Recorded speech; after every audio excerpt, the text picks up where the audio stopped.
ಡಾಕ್ಟ್ರಾಗಿ ನನಗೆ ತುಂಬ ಬೇಜಾರಾಗೋದೊಂದು ವಿಚಾರ ಇದೆ. ಮೊನ್ನೆ ಒಬ್ಬರು ಮಹಿಳೆ ಬಂದು ಹತ್ಕೊಂಡು ಹೇಳ್ತಾ ಇದ್ರು, ಡಾಕ್ಟ್ರೇ ನಮ್ಮ ಅಮ್ಮ ತೀರ್ಕೊಂಡ್ಬಿಟ್ರು, ಅವ್ರಿಗೆ ಯುಟ್ರಸ್ ಕ್ಯಾನ್ಸರ್ ಆಗಿತ್ತು, ಅವ್ರಿಗೆ ಮುಂಚೆ PCOS ಇತ್ತು, ಸ್ವಲ್ಪ ಪೀರಿಯಡ್ ಸರಿಗೆ ಆಗ್ತಿರ್ಲಿಲ್ಲ ಅಷ್ಟೇ ಅಂತ. ತುಂಬ ಡಾಕ್ಟರ್ಸ್ಗೆ PCOS ಇರೋ ಹೆಂಗಸರಿಗೆ ಒಂದು ಇಂಪಾರ್ಟೆಂಟ್ ಸಲಹೆ ಕೊಡೋದಕ್ಕೆ ಟೈಮ್ ಸಹ ಇರಲ್ಲ. ನಾನಿವಾಗ PCOS ಇರೋಂಥ ಮಹಿಳೆಯರಿಗೆ ಅವರ ಆರೋಗ್ಯ ಕಾಪಾಡ್ಕೊಳ್ಳೋದಕ್ಕೆ ಒಂದು ತುಂಬ ಇಂಪಾರ್ಟೆಂಟ್ ಟಿಪ್ಸ್ನ ಹೇಳ್ಕೊಡ್ತೀನಿ. ನಾನು ಡಾಕ್ಟರ್ ಸೌಮ್ಯ ದಿನೇಶ್, ಫರ್ಟಿಲಿಟಿ ಮತ್ತು ಸೆಲ್ ಥೆರಪಿ ಸ್ಪೆಷಲಿಸ್ಟ್. ಆದರೆ ಏನಪ್ಪ ಅಂತಂದರೆ, ದಂಪತಿಗಳಿಗೆ PCOS ಇದೆ ಮಹಿಳೆಯಲ್ಲಿ ಅಂತ ಗೊತ್ತಾದಾಗ ಅವ್ರ ಡಾಕ್ಟರು ಎಲ್ಲರೂ ಫೋಕಸ್ ಮಾಡೋದು ಬರೀ ಮಗು ಮಾಡೋದನ್ನಷ್ಟೇ ಫೋಕಸ್ ಮಾಡ್ತಾ ಇರ್ತಾರೆ. ಅವ್ರಿಗೆ ಕೆಲಸಲ್ಲಿ ನ್ಯಾಚುರಲ್ ಆಗೇ ಪ್ರೆಗ್ನೆನ್ಸಿ ಆಗುತ್ತೆ ಅಥವಾ ಟ್ರೀಟ್ಮೆಂಟ್ ತಗೊಂಡು ಪ್ರೆಗ್ನೆನ್ಸಿ ಆಗಿ ಮಗು ಆಗುತ್ತೆ.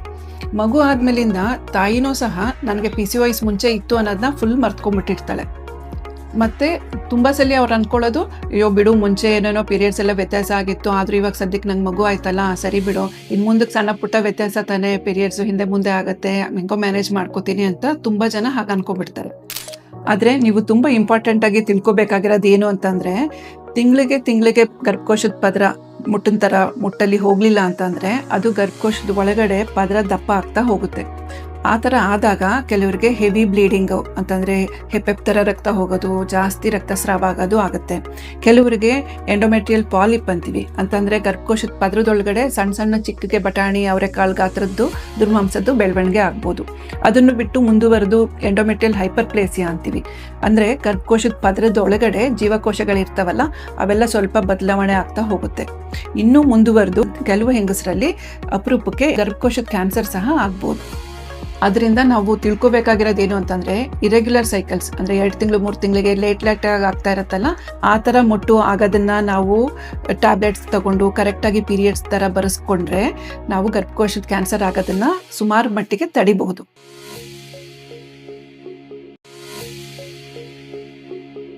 ಇದು ತುಂಬ ಸಿಂಪಲ್. ಹೇಗೆ ಅಂತಂದರೆ, ಪ್ರತಿ ತಿಂಗಳಲ್ಲಿ ನಾವು ಒಂದು 10 ದಿವಸ ಪ್ರೊಜೆಸ್ಟ್ರಾನ್ ಟ್ಯಾಬ್ಲೆಟ್ಸ್ ಅಂತ ಇರುತ್ತೆ, ಅವುಗಳನ್ನು ತಗೊಂಡ್ರೆ ನಾವು ಈ ಗರ್ಭಕೋಶದ ಪದರ 2 ತಿಂಗಳಿಗೆ 3 ತಿಂಗಳಿಗೆ ಬ್ಲೀಡಿಂಗ್ ಆಗುತ್ತಲ್ಲ, ಅದನ್ನು ತಪ್ಪಿಸ್ಬಿಟ್ಟು ತಿಂಗಳ ಆಗೋ ಥರ ಮಾಡ್ಕೋಬೋದು. ಟ್ಯಾಬ್ಲೆಟ್ಸ್ ಅಲ್ಲದೆ ಇನ್ನೊಂದು ವಿಧಾನನೂ ಇದೆ. ಅದೇನಪ್ಪ ಅಂತಂದರೆ LNG-IUS ಅಂತ.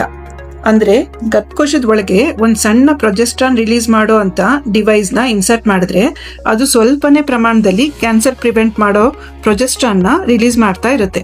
ಇದನ್ನ ಮಹಿಳೆಯರು ಅವರು ಮುಟ್ಟು ನಿಲ್ಲೋ ತನಕನೂ ಸಹ ಯೂಸ್ ಮಾಡ್ಬೋದು. ಸೊ PCOS ಇರುವಂಥ ಮಹಿಳೆಯರು ನೆನ್ಪಿಟ್ಕೋಬೇಕಾಗಿರೋದು ಏನು ಅಂತಂದರೆ, ಬರೀ ಮಗು ಮಾಡ್ಕೊಳ್ಳೋದೇ ಮುಖ್ಯ ಅಲ್ಲ, ಮಗು ಜೊತೆಗೆ ನೀವು ಲೈಫ್ ಲಾಂಗು ಮುಂದಕ್ಕೂ ಸಹ ಒಳ್ಳೆ ಆರೋಗ್ಯ ಕಾಪಾಡ್ಕೊಳ್ಳೋದು ಬಹಳ ಮುಖ್ಯ.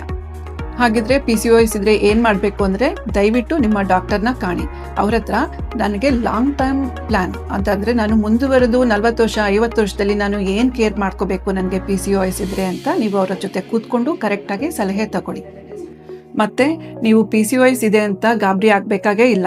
ಯಾಕೆಂತಂದರೆ ಈ ಹಾರ್ಮೋನ್ ಇಂಬ್ಯಾಲೆನ್ಸ್ನ ನಾವು ನಮ್ಮ ಒಳ್ಳೆ ಜೀವನ ಶೈಲಿ ರೂಢಿಸ್ಕೊಳ್ಳೋದ್ರಿಂದ ಖಂಡಿತವಾಗಿ ಸರಿ ಮಾಡ್ಕೋಬಹುದು. ಈ ಇಂಪಾರ್ಟೆಂಟ್ ವಿಚಾರನ ನಿಮ್ಮ ಪ್ರೀತಿ ಪಾತ್ರರಿಗೆ ಖಂಡಿತ ಶೇರ್ ಮಾಡ್ಕೊಳ್ಳಿ. ನೀವು ಮತ್ತು ನಾವು ಜೊತೆಯಾಗಿ ಅನೇಕ ಜೀವಗಳನ್ನ ಉಳಿಸಬಹುದು.